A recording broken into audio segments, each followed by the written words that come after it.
Приветствую! Харьковский центральный универмаг. Сегодня одно из старейших торговых предприятий города. Был основан в 1933 году в составе Харьковского товарищества как образцовый универмаг «Хаторга».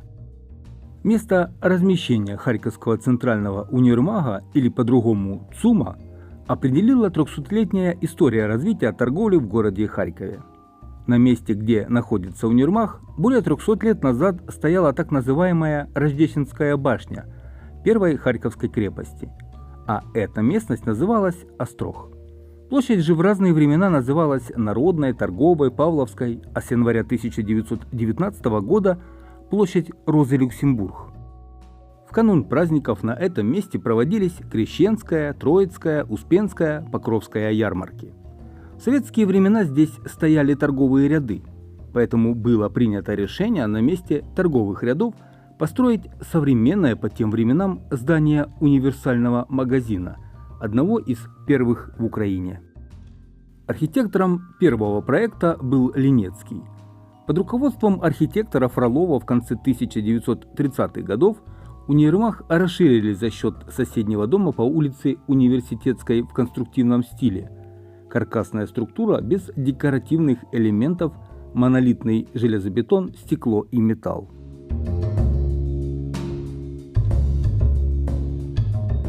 Поначалу универмаг являлся как образцовый универмаг Хаторга. После Второй мировой войны он подчиняется управлению глав универмагов Украины, а с 1969 года городскому управлению торговли города Харькова.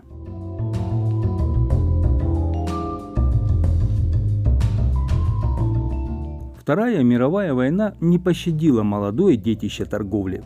Здание универмага в основном было разрушено. Группе архитекторов в составе Мавшович, Клейн и Харламов пришлось создавать проект практически заново, заодно снабдив его модными в то время декоративными элементами в стиле сталинского ампира. Работы по восстановлению Харьковского ЦУМа продолжались до середины 1950-х годов под эгидой управления глав универмагов Украины. Четкий строй монолитного железобетонного каркаса новых частей постройки и ажурные металлостеклянные элементы старого здания были объединены в лишенное декоративных деталей сооружения, отражавшее его общественное назначение. При перестройке оно получило 9 арок с обилием украшений на главном фасаде и колоннами. К сожалению, боковой фасад универмага с угловой башней не получил задуманного завершения. Кстати, для того, чтобы прорезать дополнительное окно на торце и сохранить читабельность вертикальной надписи «Универмаг», пришлось немного модифицировать букву «У». Самое старое здание, элементы которого уцелели внутри ЦУМа, это магазин компании «Зингер». Фасад магазина был очень воздушным, огромные окна удерживали металлические конструкции.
С июня 1994 года Центральный универмаг является открытым акционерным обществом, объединяющим свыше 1500 акционеров.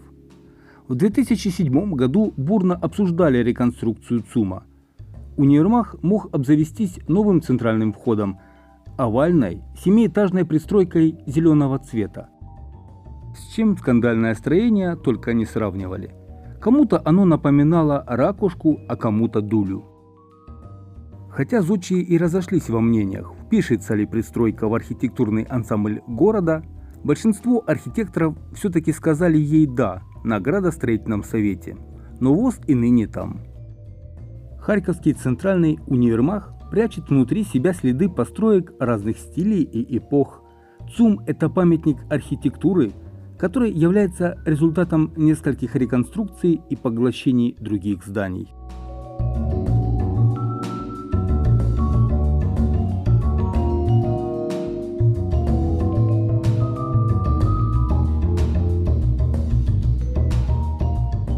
В связи с развитием интернет-торговли и появлением крупных торгово-развлекательных центров в Харькове, ЦУМ стал терять своих клиентов, все больше помещений из торговых становились офисными.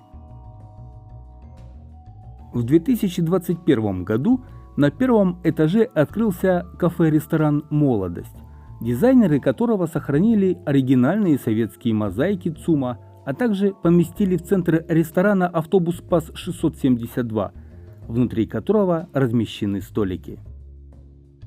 В результате российского ракетного обстрела по Павловской площади 28 августа 2022 года здание ЦУМа пострадало и утратило остекление.